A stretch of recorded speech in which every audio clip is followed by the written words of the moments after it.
Bienvenidos a La Voz del 21. El incremento de los casos de coronavirus en el mundo está afectando no solo la salud de las personas, sino que está afectando al sistema económico. En el Perú ya se presentan 9 casos de coronavirus, sin embargo, hay más de 10.000 casos de infectados de dengue. Entonces es importante conversar tanto del coronavirus como del dengue, y para hablar sobre este tema nosotros estamos con Luis Pampa, el médico infectólogo que es asesor del Colegio Médico del Perú. Bienvenido al programa. Muchas gracias Liz. Los casos de dengue han ido en aumento, hay un 50% con respecto a los casos del 2019. ¿Qué ha pasado? ¿Por qué hay un incremento de los casos de dengue? Ok, bueno, en el Perú la epidemia de dengue la hemos visto en años anteriores. En el 2017 en Piura hubo un aumento exagerado de los casos. Prácticamente, yo diría, un gran porcentaje de la ciudad de Piura presentó estos casos pacientes fallecidos también hubieron. Años anteriores también lo ha habido en Iquitos, en el año 2011 ha habido un incremento de casos también con desenlaces fatales, pacientes fallecidos. Entonces, no es un problema nuevo, ¿no? No es una enfermedad nueva en la cual el Perú recién se está enfrentando. Y yo creo que ahí hay que incidir, y las preguntas que vienen a continuación son: ¿qué está pasando con el presupuesto en salud en el Perú? ¿Está aumentando? ¿Está disminuyendo? Si estas enfermedades pues ya las vemos venir, ¿hay una preparación adecuada por parte del Ministerio de Salud para enfrentarlas como tal? ¿Hay equipos adecuados en las regiones para enfrentarlas como tal? Yo diría que Iquitos es una región en donde es una de las ciudades más preparadas para enfrentar el dengue, no solamente porque tienen buen número de infectólogos, también tienen una especialidad de infectología y residentes que se forman para combatir las enfermedades infecciosas. Una de ellas es el dengue, y sabemos que trabajan muy bien. Pero ¿qué pasa? ¿Qué pasa si un médico no tiene los recursos adecuados para combatir el dengue? ¿Qué pasa si los hospitales no tienen la capacidad adecuada para recibir a todos los pacientes? ¿Qué pasa si no se hace la prevención adecuada? ¿Qué pasa si no se hacen los estudios de índices aédicos? Como sabemos, el mosquito del Aedes aegypti es el que provoca la transmisión del dengue. Entonces, si no tenemos los insumos y la preparación adecuada para combatir esta enfermedad, pues vamos a ver, va a ser un poco difícil combatirla, ¿no? Y eso es lo que está pasando, lamentablemente, ¿no? Un ejemplo de ello es que no solamente el personal, hay pacientes y no personal de salud también se infecta con dengue. Un caso de ellos es el ejemplo del director regional de salud de Loreto, estuvo hospitalizado por dengue. Entonces, yo creo que estos problemas ya los vemos pasar todos los años, siempre en estas épocas de inicios de año, a finales de año, por el clima, por el aumento de temperatura. También nos enfrentamos a nivel mundial a cambios climáticos, los cuales hacen que el vector, que es el Aedes aegypti, aumente, ¿no? Y si aumenta el vector, pues van a aumentar los casos, ¿no? Ahora, la Dirección de Redes Integradas de Salud de Lima Norte ha dicho que ya se han hallado varios casos en Lima Norte del dengue. ¿Qué podemos hacer para poder combatir aquí también en Lima, ¿no es cierto?, estos casos? Lo más importante es comenzar desde la casa, ¿no? La familia tiene que estar bien educada. En esto el Ministerio de Salud tiene que hacer bastante incidencia en la educación, en las familias, en prensa, en medios de comunicación, educar a los escolares y demás, para incidir en las medidas preventivas para el dengue. Entonces, entendiendo que hay un vector, el cual transmite la enfermedad, hay que hacer un control adecuado del vector. Y el control adecuado del vector es, primero en las casas, ver recojo de inservibles, porque en algunas zonas puede haber zonas inundadas, puede haber depósitos de agua acumulados en los techos de las casas, puede haber acequias, ríos en algunas zonas periféricas de Lima, y si son aguas empozadas en Lima que no tienen agua y que además también guardan en vasijas de agua, ¿no? Generalmente no tapamos tampoco. Por supuesto. Esa es otra cosa importante, ¿no? Hay zonas donde no hay agua potable, entonces las familias van a juntar aguas en depósitos, en pozos de agua. Entonces, estos tienen que ser correctamente cubiertos y con un plástico encima de los depósitos, con una cuerda envuelto alrededor, para evitar que el Aedes aegypti los utilice como cuna de sus huevos y posteriormente de sus larvas, y para que disminuya el índice aédico, ¿no?, en estas zonas. Si están habiendo casos, entonces el paso siguiente es la educación adecuada a la familia, a la comunidad. A su vez, también preparar a los equipos de salud, capacitar bien a los establecimientos más cercanos de salud, ¿no? La pregunta es, ¿saben manejar adecuadamente pacientes con dengue? Yo creo que sí, en Lima no es la primera vez que hay casos de dengue, y en las zonas en donde se empieza a aparecer los casos, ya son zonas probablemente en donde ha existido el vector y han tenido reporte de casos. Entonces, volver a capacitar a nuestros profesionales, ¿no? Porque también la capacitación es algo que se tiene que hacer constantemente todos los años, capacitar tanto a equipo médico, equipo de enfermeras, personal técnico. En el dengue sucede algo muy curioso, te cuento. Por más que tengas un médico muy capacitado, lo importante es capacitar a todos los profesionales de salud. Y uno de los criterios para hospitalizar a los pacientes que tienen dengue con signos de alarma, es que nosotros en nuestros establecimientos o en nuestros hospitales no contamos con equipos de monitoreo de funciones vitales, no tenemos monitoreo. Entonces es muy importante el trabajo desde el que hace el personal técnico al tomar las funciones vitales de los pacientes, al ver cómo está su presión arterial, cómo está su frecuencia cardíaca, cómo está la temperatura. Y lo más importante, y voy a incidir en la presión arterial. Por ejemplo, si tenemos una sala de contingencia en donde hay 40 pacientes hospitales, eso es lo que pasa en Iquitos, nosotros tenemos que priorizar y actuar de manera inmediata a aquellos pacientes que empieza a bajar la presión arterial, que se empiezan a chocar. Entonces, esos pacientes tienen que ser separados de los otros. ¿Por qué? Porque tenemos que hacer una serie de medidas de manejo, de tratamiento para estabilizar al paciente. ¿Y quiénes nos ayudan en ese trabajo? Nuestro personal técnico. Nuestro personal técnico que está tomándole las funciones vitales. En Iquitos, he tenido la oportunidad de trabajar en Iquitos y fui a la epidemia de Piura en el 2017, en donde nuestro personal técnico, en salas donde había pacientes, 30 pacientes, 40 pacientes hospitalizados, mientras empezaban a las 8 de la mañana con el primer paciente a tomar las funciones vitales, terminaban con el paciente número 30 a las 9 de la mañana. Y el control de funciones vitales es cada hora. Significa que a la hora que terminaban con el último paciente, estaban empezando otra vez con la siguiente función vital o la siguiente toma de funciones vitales.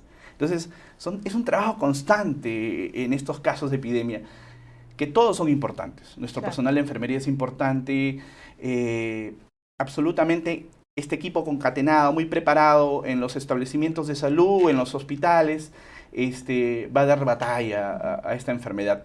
Hay un detalle. Y lo otro son las medidas de salud pública, pues, ¿no?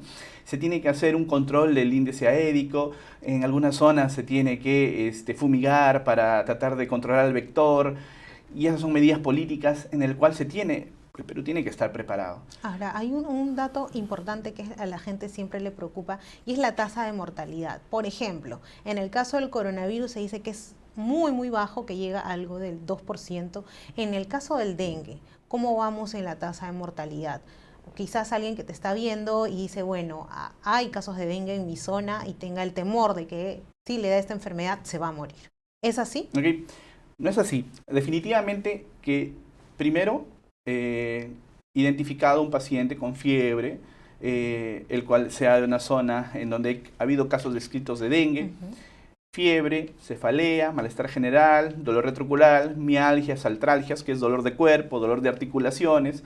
En algunos de ellos puede haber dolor abdominal, en algunos de ellos sangrado. Bueno, pero fiebre sí es uno de los síntomas presente y es el que inicia el periodo de síntomas. En esos pacientes, acudir inmediatamente a un establecimiento de salud, ¿no? Porque depende mucho de la evaluación médica que hagan nuestros colegas para determinar en qué clasificación va a estar ese paciente. Si es un paciente con un dengue sin signos de alarma, estable, el control se puede hacer incluso domiciliariamente. Este paciente tiene que acudir todos los días y tener un contacto directo con nuestros profesionales de salud en aquellos pacientes estables.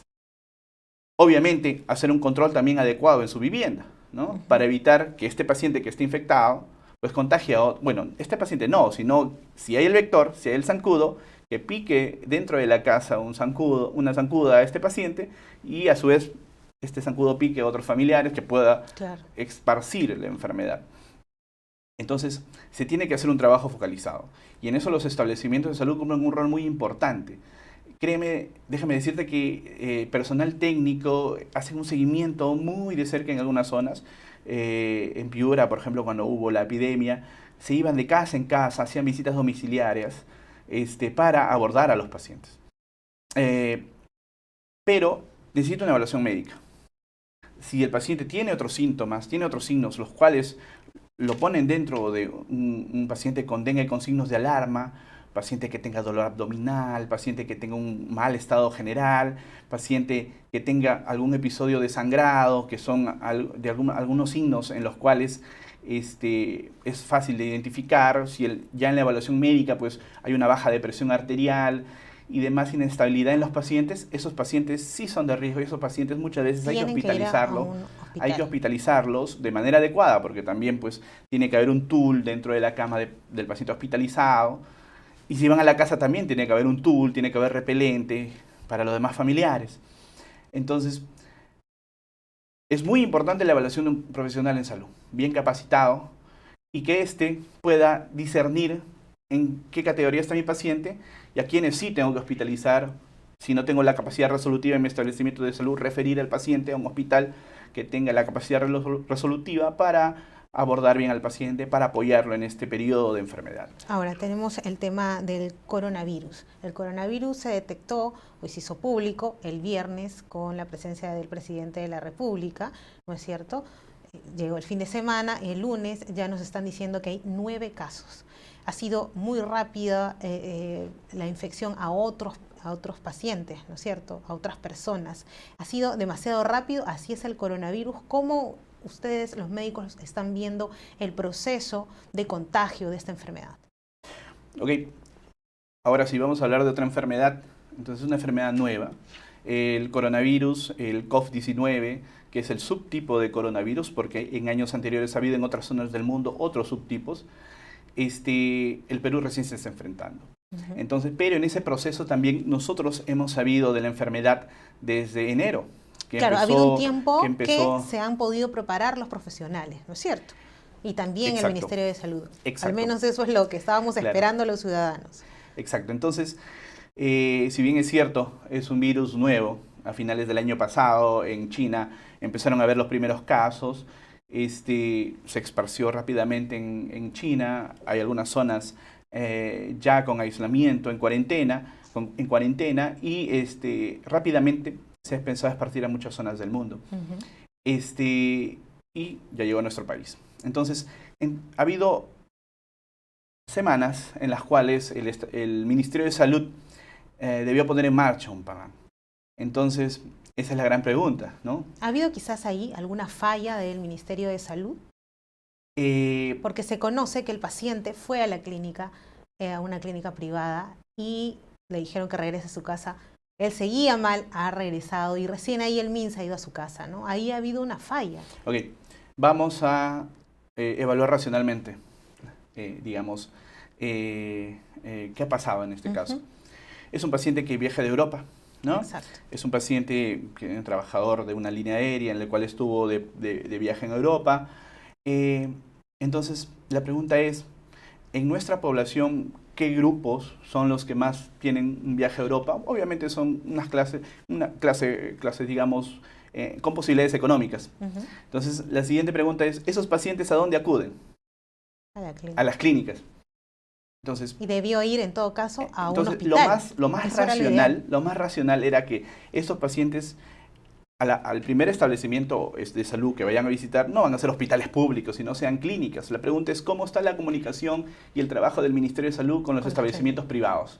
¿Ha habido buena coordinación? Las clínicas están en una buena coordinación tanto con el Ministerio de Salud, con el Instituto Nacional de Salud para las pruebas y los exámenes. Sí sabemos que en el Instituto Nacional de Salud está totalmente equipado el laboratorio de biología molecular para un diagnóstico rápido de estos pacientes. Pero el problema, si bien es cierto, eso se ha avanzado, pero la pregunta es, ¿las coordinaciones son rápidas, son oportunas? Y ahí viene la gran pregunta, ¿no? Sí, debió haberse trabajado no solamente con los hospitales, ¿no? Vimos hace unas semanas que la ministra estaba queriendo algunos hospitales, los cuales estaban siendo elegidos para aislar pacientes. De algunos casos, no todos los pacientes se hospitalizan, no todos los pacientes se aíslan, pero en algunos hospitales públicos. Pero, ¿qué trabajo se hizo en las clínicas? Claro. ¿No? Entonces, este paciente fue a una clínica. Exacto. En una primera oportunidad, el paciente refiere que no se le hizo la prueba. Él insistió que había estado en una zona epidemiológica en donde ha habido casos descritos, y ahí entra el concepto de epidemiológico, ¿no? El paciente que tenga los síntomas, ¿y cuáles son los síntomas? Son de un resfrío. El paciente va a tener fiebre, malestar general, rinorrea, estornudos, tos. Entonces, del 100% de casos, un 80-85% son casos leves. Claro. Y la enfermedad se comporta como un resfriado. Entonces, pero el problema no está ahí, el problema es en el contagio. Claro, por supuesto, estamos viendo en partes. Entonces, este paciente tuvo una sintomatología leve, incluso ayer habló con medios de comunicación, el cual dijo que ya ni síntomas tenía. Entonces, este paciente no ha llegado a una forma severa, pero sí tenía el diagnóstico epidemiológico. Era un caso sospechoso. Y este paciente se debió haber abordado de manera oportuna. La pregunta es a la clínica, ¿cuál fue? ¿Estuvo preparada? ¿Tenía la coordinación adecuada con el Ministerio de Salud, con el Instituto Nacional de Salud? ¿O no estaba preparada? Por las redes veo que hay algunas denuncias de algunos pacientes que en algunas clínicas están cobrando por la prueba, cuando esta prueba es gratuita. Entonces, si hay esa falta de coordinación, en esta falta de información, en este ruido en la información, pues evidencian que no ha habido una buena coordinación del Ministerio de Salud con los establecimientos de salud privados. Y a eso hay que reforzar.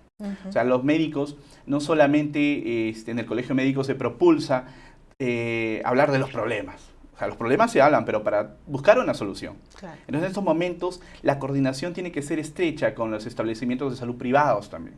Claro. Y que tengan una buena focalización, que se haga un buen abordaje de los pacientes en las áreas de emergencia, que las emergencias estén preparadas, que las emergencias sepan qué hacer en caso hay un paciente con un diagnóstico sospechoso de coronavirus, y acudir, aislarlos en caso de sean pacientes que tengan una dificultad respiratoria.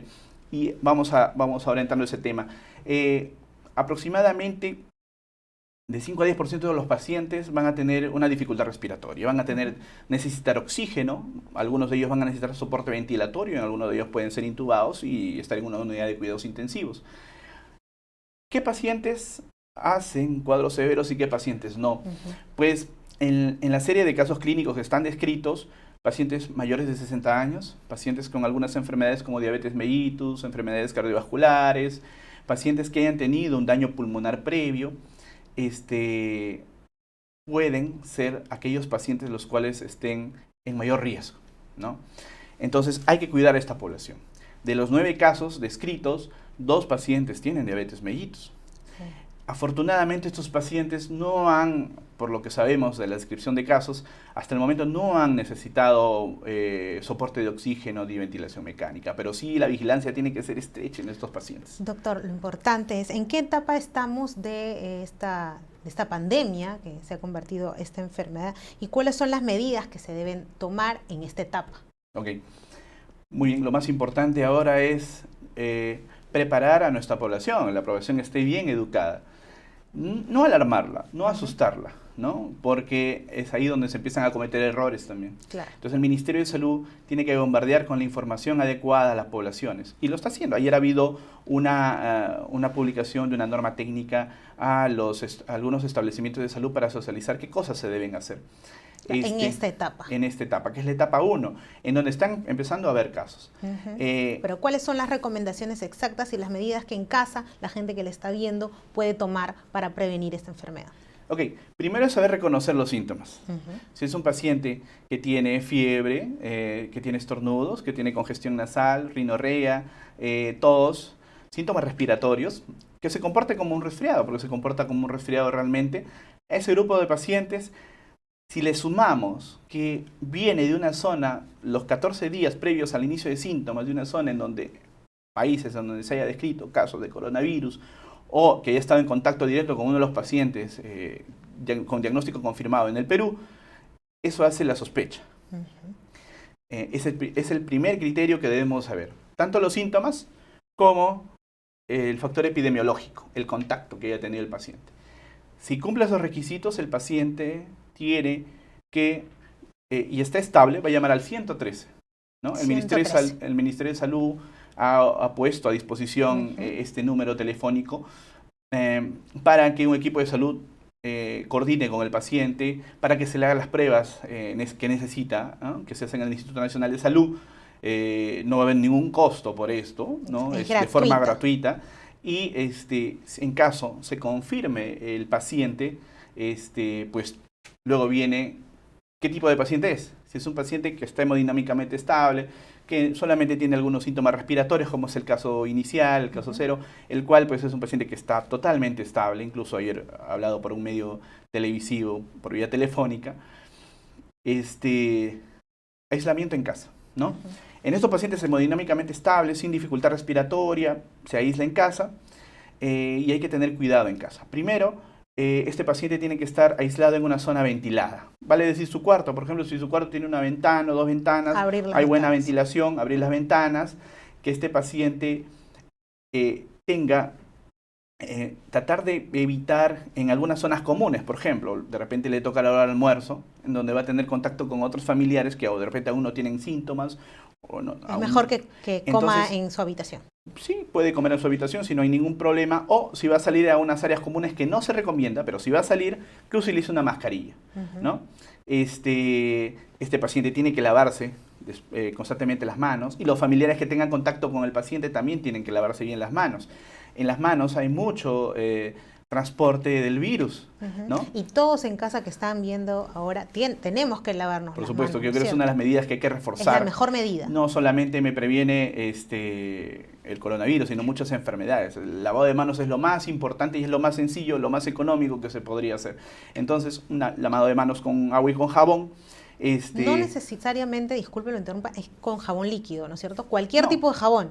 Con jabones antisépticos, es con cualquier tipo de jabón. Entonces se lava las manos bien el paciente, hay que frotar los entrededos, hay que frotar bien las palmas de las manos, el dorso de la mano y también las uñas y enjuagarse. Otra de las alternativas es también el jabón, el gel de alcohol, pero tiene que ser de 70 grados, también es un buen antiséptico. En algunos casos, pues, supongamos, hay una zona en donde comentamos hace un rato, zonas de Lima donde no hay agua corriente, de repente donde el líquido elemento no esté a mucha disposición, pues también utilizar el gel de alcohol. Entonces el lavado de manos es muy importante. Lo otro es que este paciente tiene que tener las correctas medidas de protección respiratoria. Las mascarillas en áreas comunes, si este paciente está estornudando, pues utilizar un pañuelo para cubrirse o el dorso de la mano, que es así como todos debemos estornudar, ¿no? Por supuesto que sí. Con el dorso o un pañuelito si tenemos y lo desechamos. Así es. Y si son pañuelos en los cuales no son desechables, lo ideal es que sean pañuelos desechables, pero si no son desechables, cada integrante de la familia tiene que tener un pañuelo diferente. En la guía que ha elaborado ayer el ministerio, recomiendan un pañuelo de diferente color para cada miembro de la familia, ¿no? Entonces, un correcto aislamiento en las casas, yo creo que es uno de los primeros pasos más importantes para evitar que se disemine. La siguiente pregunta es, ¿por qué no vamos a los hospitales, ¿no? Si hay un paciente con estos síntomas, que de repente no tenga el contacto epidemiológico, usted en duda ahí, ¿por qué no vamos en más a los hospitales? Ahora, habría que ver en los hospitales qué tipo de población hay. Son pacientes que están hospitalizados, muchos de ellos, ¿no? Son pacientes que están hospitalizados por alguna enfermedad. Entonces ya son pacientes que están en riesgo, son pacientes que por su estado de salud tienen un detrimento en su cuerpo. Entonces, estos pacientes sí son más vulnerables a tener una grave complicación, por supuesto. Supongamos que haya pacientes diabéticos hospitalizados en mal control de su glucosa, pacientes diabéticos que están esperando una operación de un pie diabético, pacientes adultos mayores con una neumonía y demás. Entonces, no podemos exponer a nuestros pacientes hospitalizados a este tipo de enfermedad. Por eso es muy importante llamar al 113, doctor. Se nos va ya el tiempo. Le agradecemos su presencia aquí en Perú 21 Televisión. La última recomendación que puede decir a los que todavía no se han contagiado, los que estamos en casa, los que estamos viendo, estamos preocupados, no conocemos a nadie que de repente tenga el coronavirus, ¿no es cierto? No hemos viajado, pero estamos en posición de pánico porque estamos en alerta, ¿no? En todos los medios de comunicación. O sea, ¿cuál es su llamado? La educación, mantener la calma, educar a la familia, a todos los integrantes de la familia, la familia no solamente es el núcleo de la sociedad, sino una familia bien educada va a tomar las medidas adecuadas en caso de presentar, supongamos que tenga sintomatología respiratoria, de repente no es un coronavirus, de repente es un resfriado, un simple resfriado sin mayor otra sintomatología, sin complicación. Entonces, también en casa mantener las medidas adecuadas, el lavado de manos, que vayan a un médico para ser evaluados, para ver qué tratamiento se les va a dar. Acá es muy importante evitar la automedicación. La mayoría de pacientes que se puedan complicar y los que a veces se complican en dengue son aquellos que no van a un establecimiento de salud. Y eso se pueden complicar. Entonces la prevención en casa es lo más importante. Y posterior, si el paciente tuviera alguna dificultad respiratoria en donde va a empeorar, acudir a un establecimiento de salud, pero el 113 es digamos, el medio por el cual uno ya puede hacer coordinaciones con el Ministerio de Salud para que un equipo de salud los visite, ¿no? Otra de las cosas importantes de la prevención es lo más importante. Y no hay que olvidar que si bien es cierto, hay que estar preparados, no hay que alarmar a la población, hay que estar bien preparados, bien educados. Si nos alarmamos, si nos ponemos nerviosos en la familia, en la comunidad, vamos a cometer errores y hay que evitar eso. Pero yo creo que es importante que el Ministerio de Salud aumente el presupuesto, aumente la bioseguridad en los hospitales, aumente esa serie de medidas en las cuales, y muchas de ellas a veces se necesita apoyo presupuestal, en las cuales necesiten el profesional de salud para hacer un buen trabajo. Yo creo que eso sí se tiene que reforzar. Y lo otro, que si bien es cierto, hay que estar preparados, hay que abordar el problema, hay que trabajar en él, no hay que olvidarnos de los otros problemas, ¿no? El dengue es una enfermedad que todos los años, en estas épocas del año, si no estamos bien preparados, va a suceder lo que está sucediendo actualmente en la selva. Y que está empezando a haber casos en ciudades, y en Lima ya me lo has descrito, que sí está empezando a haber casos. Entonces no hay que olvidar la otra agenda que tiene el Ministerio de Salud. Ya lo dijo nuestro maestro, el doctor Ciro Maguiña, que esto no tiene que hacernos perder el foco de los otros problemas. El dengue es otro de los problemas en los cuales hay que trabajar. La tuberculosis es otro de los problemas en los cuales hay que trabajar. Y en el Colegio Médico tenemos una agenda de problemas. Los médicos serums actualmente tienen problemas con su contrato, que el Ministerio de Salud está queriendo terminar su contrato antes de tiempo, y no hay que olvidarnos de esa agenda. Entonces, hay que estar preparados a las familias, dotar en casa de los implementos necesarios, de agua, jabón, alcohol gel y demás que puedan disponer, y yo creo que juntos vamos a poder enfrentar eso, como ya en oportunidades anteriores hemos tenido muchos problemas. El cólera ha sido uno de ellos en unas décadas atrás, en los cuales pues, el buen trabajo que hicieron los médicos y profesionales de salud en general pudo controlar la enfermedad. Doctor, muchas gracias. Nos ha quedado claro estos dos temas. Igual tenemos que hablar acerca de la tuberculosis. Ya usted va a venir para poder conversar acerca de este tema y también de cómo el coronavirus va a ir avanzando en el Perú y en el mundo. Muchísimas gracias por estar en Perú 21 Televisión. Muchas gracias a todos los que han estado conectados a la señal de Perú 21 Televisión. Buenas tardes.